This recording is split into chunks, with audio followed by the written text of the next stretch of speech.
क्या है the great green wall? इस दीवार को बनाने से क्या होगा पर्यावरण में बदलाव, और कोरोना के बाद चीन क्यों कर रहा है ऐसी जुर्म? हेलो दोस्तों, कैसे हैं आप सब? उम्मीद करता हूँ अच्छे से होंगे। तो आज हम जानेंगे the great wall of China के बाद चीन कौन सी दीवार बना रहा है। तो सफर शुरू करते हैं। दोस्तों, आपने the great wall of China के बारे में तो सुना ही होगा और उसको बनाने का मकसद बखूबी जानते होंगे, लेकिन चीन एक बार फिर चौंका देने वाला काम कर रहा है। जहाँ कोरोना से सारे देशों की हालत खराब है और दिन प्रतिदिन जीडीपी नीचे जा रही है, लोगों का रोजगार छिन रहा है, वहीं चीन एक नई दीवार बनाने की कोशिश में लगा हुआ है। आपको बता दें कि ये दीवार बनाने के बाद पर्यावरण पर बहुत भारी बदलाव देखने को मिलेगा। दोस्तों, वीडियो पूरा देखें और वीडियो पसंद आए तो लाइक करें और चैनल को सब्सक्राइब करें। जैसा कि आपको पता है, चाइना का लगभग 1/3 भाग रेगिस्तान के कब्जे में है और रेगिस्तान दिन प्रतिदिन अपने पैर फैला रहा है। अगर ऐसा ही चलता रहा तो सारी उपजाऊ जमीन बंजर हो जाएगी, चारों तरफ धूल का तूफान होगा और लोग भूखमरी का शिकार हो जाएंगे। इस तरह की स्थिति की कल्पना करना ही अपने आप में भयानक है। ऐसे में वो मंजर कितना कहर ढालेगा कहना मुश्किल है। रेगिस्तान का फैलाव सिर्फ चीन में ही नहीं बल्कि पूरी दुनिया के रेगिस्तान इलाके में पिछले कुछ सालों में देखने को मिली है, जिसमें भारत भी शामिल है। ऐसे में अगर कोई उपाय जल्दी ही नहीं ढूंढा गया तो अंजाम जानलेवा हो सकता है। लेकिन रेगिस्तान को कैसे रोका जा सकता है, जहाँ तापमान -42 से 40 तक पहुँच जाता हो? ये रेत दिन में जितनी गर्म होती है, रात के समय उतनी ही ठंडी। तापमान के बदलने से वहाँ तेज हवा चलती है और देखते ही देखते ये तूफान की शक्ल ले लेता है। इसकी वजह से चारों तरफ धूल के बादल ही दिखाई देते हैं।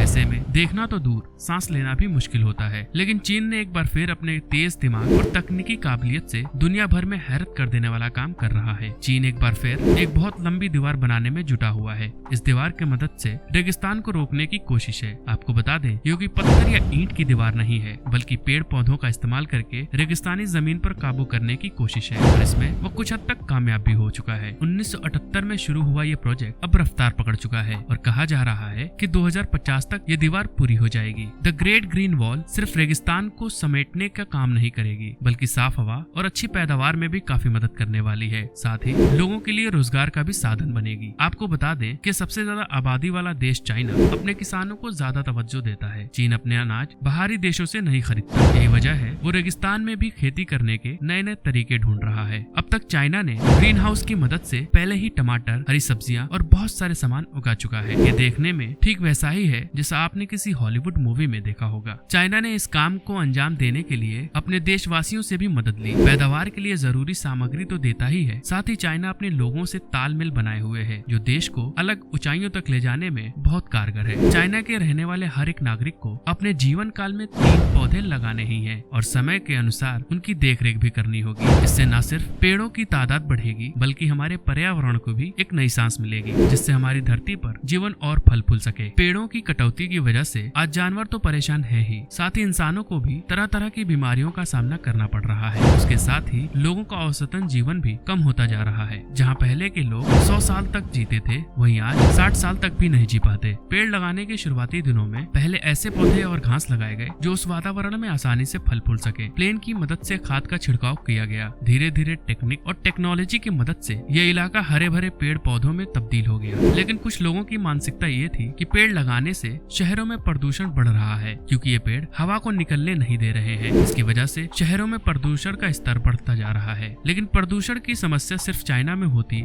तो शायद इस बेतुके कारण को हम सच मान लेते, लेकिन भारत में कई बड़े शहरों में भी प्रदूषण का स्तर बढ़ता जा रहा है, जो कि आधुनिक फैक्ट्रियां और वाहनों से निकलने वाले धुएं की वजह से है। पर्यावरण के बारे में सोचना सिर्फ चाइना का काम नहीं, बल्कि पूरी दुनिया को एक साथ होकर इसका उपाय ढूंढना होगा। भारत के राजस्थान का ज्यादातर हिस्सा बंजर और धूल से ढका हुआ है, जो चाइना की गोबी डेजर्ट की तरह ही अपने पैर फैलाते हुए आबादी वाले इलाकों की तरफ बढ़ रहा है। इसका परिणाम आसपास के इलाकों में भी देखा जा सकता है, जिसमें दिल्ली, हरियाणा, फरीदाबाद, जहां धूल का तूफान लोगों के लिए नई परेशानी की वजह बना हुआ है। एक वक्त था जब हमारे पास इन तूफानों से बचने के लिए प्राकृतिक पहाड़ मौजूद था, जिसे हम अरावली हिल कहते हैं। अरावली हिल के सबसे ऊंचे पहाड़ को माउंट आबू कहते हैं। एक वक्त था जब यहाँ हरियाली हुआ करती थी, लेकिन तरक्की और कमाई की मंशा लिए हम इंसानों ने सारा पेड़ काट दिया। अब सिर्फ बंजर जमीन है जो धूल के तूफानों को रोकने में असमर्थ है। आपको बता दें कि चाइना की तरह भारत में भी ग्रीन वॉल बनाने की तैयारी चल रही है। गुजरात के पोरबंदर से लेकर हरियाणा के पानीपत तक 1400 किलोमीटर लंबे दीवार को बनाया जाएगा, जिससे थार रेगिस्तान को बढ़ने से रोका जा सके। थार रेगिस्तान का कुछ अंश पाकिस्तान में भी है। राजस्थान थार रेगिस्तान का गढ़ बना हुआ है और वहीं इसका कुछ हिस्सा हमें गुजरात, पंजाब और हरियाणा में देखने को मिलता है। हमारी धरती को एक बेहतर सांस देने के लिए हमें नए पेड़ लगाने की जरूरत है। इससे पहले कि बहुत देर हो जाए, हमें पेड़ पौधे लगाने का काम शुरू कर देना चाहिए, जिससे हमारे आने वाले पीढ़ियों के लिए एक बेहतर वातावरण बन पाए।